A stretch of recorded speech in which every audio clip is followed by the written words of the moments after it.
E aí pessoal, tudo certo? Sou técnico em edificações. Eu costumo postar vídeos ultimamente sobre construção civil, mas hoje eu vou falar especificamente de um assunto matemática que eu postei algum tempo lá no meu canal, certo? Sobre teorema de Pitágoras, sobre funções, limites, derivadas, alguma coisa relacionada ao cálculo diferencial, integral. E aí alguma pessoa perguntou lá, disse nos comentários, a gente aprende isso e usa isso para quê? Porque é comum a gente ouvir memes, né? Dizendo, mais um dia se passou e eu não usei a fórmula de Bhaskara para nada. Primeiro que a fórmula de Bhaskara não é de Bhaskara, para começar. Então, primeira coisa, pessoal, que a gente tem que entender, a matemática que se ensinam, que ensinam nas escolas, é diferente da matemática que a gente usa no nosso dia a dia. Por que eu falo no nosso dia a dia? Porque a gente usa matemática 100% do nosso dia.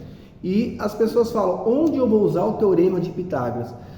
A gente até inconscientemente, pessoal, usa isso o tempo todo. Que exemplo? Quando você vai subir uma escada, quando você está fazendo aquele movimento de subir a escada, que você está andando na horizontal e na vertical ao mesmo tempo, você está realizando um movimento inclinado. Aquilo é o quê?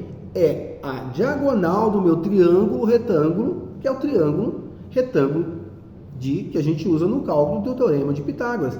Quando vocês vão relacionar a angulação de um telhado, ela se baseia em quê? Em ângulos. Ângulos, se vocês for olharem um telhado, ele é assim, assim e assim. E o que é isso? É um triângulo. Então, relações do teorema de Pitágoras estão contidos na arquitetura, na engenharia, na física, que a gente usa de forma meio que involuntária, mas está usando o tempo todo. Às vezes as pessoas falam, eu não sei para que serve isso, mas está fazendo o tempo todo. Então o que falta nas escolas, pessoal? Falta uma ponte entre o que se ensina e o que é realidade. Não adianta você colocar um aluno para calcular 1 milhão e pouco de figuras geométricas e não fazer a ponte daquelas figuras com situações que ela vive na realidade.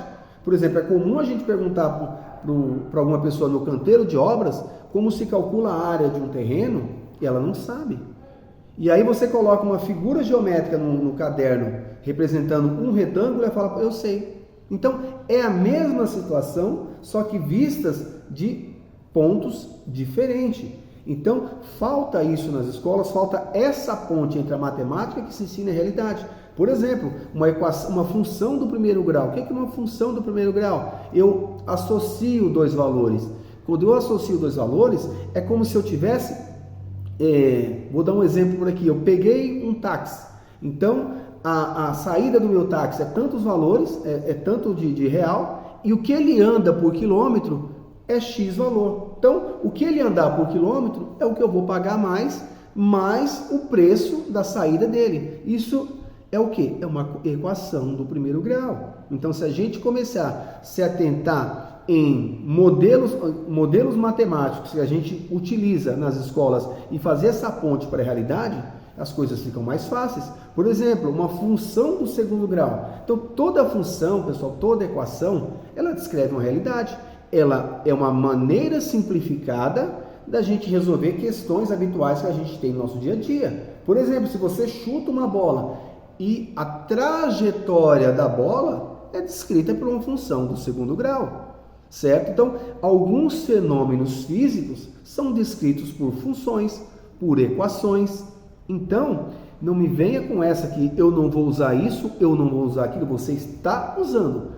Só não sabe que está usando. Por exemplo, se eu pegar um ovo e deixar ele cair de uma certa altura, não precisa ser nenhum Einstein para saber que esse ovo vai quebrar. Então, várias equações estão acontecendo ali. A aceleração é uma delas, certo? O atrito com o solo é uma delas. Então, mesmo que eu não saiba as equações, mas elas estão contidas em ações que a gente pratica no nosso dia a dia.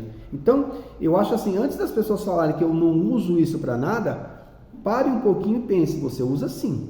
Só que, como você aprendeu da maneira errada, você nem tomou ciência que está usando isso no nosso dia a dia. Lógico que você não vai pegar toda hora e ficar modelando uma situação no seu dia a dia. Eu vou subir uma escada, eu vou modelar ali o teorema de Pitágoras. Não, você não precisa fazer isso, mas inconscientemente você sabe que aquele padrão matemático que está acontecendo ali, outra coisa que as pessoas têm muita dúvida é quando eu vou calcular figuras geométricas. Eu preciso calcular a área, eu preciso calcular o volume. E é o que a pessoa faz toda hora, calcula a área, calcula volumes, só que elas têm que prestar atenção que quando é uma área, é uma superfície plana.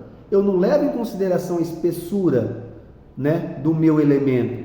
Por exemplo, vou calcular a área de um terreno. Para mim só importa essa dimensão que é a frente e essa dimensão que é a lateral, o comprimento. Só que quando eu vou falar em volume, e aí eu estou falando o quê? Uma terceira dimensão, e entra a espessura do que eu quero analisar.